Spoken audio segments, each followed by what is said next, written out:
Listening to Drive with Rowan Barwick on 783 ABC Alice Springs. Get some news headlines for you in a moment, but it's 4 now. Did you happen to walk down the Todd Mall today? And if so, you might have seen a police car making an incredibly loud noise. A noise that sounded suspiciously like a drag car. Well, that's because it is a drag car, and it's in town to take on anyone who thinks they can beat it down at the drag strip on Saturday night here in town. It's part of the Beat the Heat program, which is trying to get anyone who loves driving fast to race at the strip and not on the road. Now, producer Brendan Phelan was down at the mall today to see what a police drag car looks like and sounds like. We're in the middle of the mall and there's a couple of dangerous looking cars parked here. One of them has Ratbag written in big letters down the side. Another one is a hideous green, unless you like that sort of thing, kind of enamelled, looks a bit like a turtle. Next to them though is what looks from a distance to be a perfect police car. It's got the lights along the top, the checkered decals all down the side, but there's something not quite right about it, something a little bit different. I'm standing with Cadra's Chris Walsh. Chris, what's going on here? Well, we have the Monster Night Drags and Burnout Comp happening on tomorrow night, and this particular car with the checkered signage on it is Beat the Heat. They've come down from Darwin, and it's basically a fun night of racing for trying to encourage young people to get off the streets and onto the strip, and it gives them bragging rights if they can beat the heat, which is the police car as you see it. Now, informally, people are calling this cops versus hoons. Is that how you see it? In a fun sort of way. It's not a serious thing, like there's not going to be a police car outside the drag strip when you're on your way home trying to book people. It's not about that. It's just a relaxed, fun night. And I guess, yeah, if you want to consider yourself a hoon, come out and have a crack. What's the track record like of the cops in the Beat the Heat team versus the average punter? I don't think they've been beaten yet by a standard street car. I don't think so. Where does this fall in the calendar for the Cadra drag season? The drag season's actually finished back in August. This is just a bonus meeting. It was an idea that started with Andrew Armistead, so it's just a bonus meeting, hopefully to make a bit of money and tide the club over during the off-season until we all start racing again, because the bills don't stop coming in. You've got a driver over here. I'm talking now with Brett Francis, or rather Frankie as you're more often known. Frankie, g'day. Yeah, how you going? You're Fiery from Darwin. Yeah, that's correct. I'm a firefighter, so not a police officer, but a firefighter.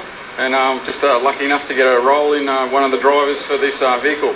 Yeah, I've driven this for 3 seasons now, so I've got a rough idea what I'm doing now.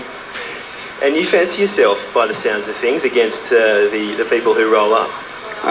Yeah, we generally hold our own, but the idea is if we do get beat, we're getting beat in a legal manner. Kids are getting off the street, and that's if they're doing it on the track, well, they're not doing it on the street.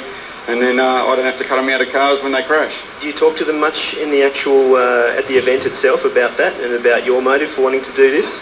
Yeah, quite a lot actually. In Darwin we get a lot of young drivers coming through. If we can give them pointers on how to stage correctly, how to get a faster time, little modifications they can do to their cars to make them quicker and safer. It's all about the PR and establishing a good rapport so that kids will, they'll act a bit more maturely and do the right thing. All right, should we have a quick look under the bonnet? Looks like spaghetti, metal spaghetti. Okay, basically we have just a Holden or a Chev LS1 engine. It's stroked out, so it's a little bit more than the 5.7 litre capacity that it started off at, and it's putting out just over 600 horsepower. So you've got quite an advantage compared to the average car that would be showing up at the strip. Yeah, but you've got a lot of turbo cars out there these days. A lot of the guys with their the little 4 cylinders with the big turbos running lots of boost, they can put out similar horsepower figures, so there's no real advantage. Well, as you open the door now, it's got a couple of very plush-looking bucket seats, and inside's fit out with poles, etc. I assume they're protection in case of a rollover? Yeah, basically we have 2 seats in this Commodore, 5-point harnesses, and 6-point roll cage. The roll cage is a safety item, and it's also because of the how fast the car can go requires different safety requirements. So this car can go into the 10 seconds. We've wound it back a bit for reliability and to keep within our budget. So hence we try and run around the 11-second mark, and just the added safety with the cage. All right, shall we hear it start up?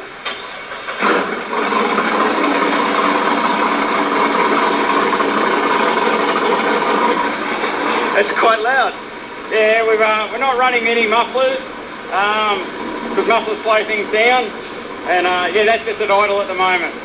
Okay, we'll give it a little bit.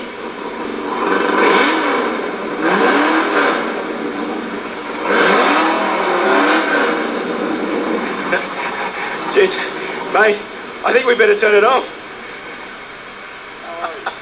That was awesome. Thanks so much, Frankie. No worries at all. No worries at all. Oh, my hearing, it's gone.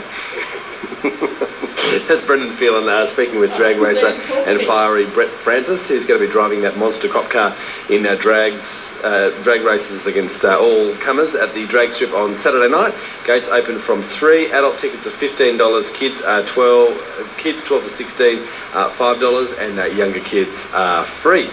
And I reckon that sounds like it's going to be a huge amount of fun.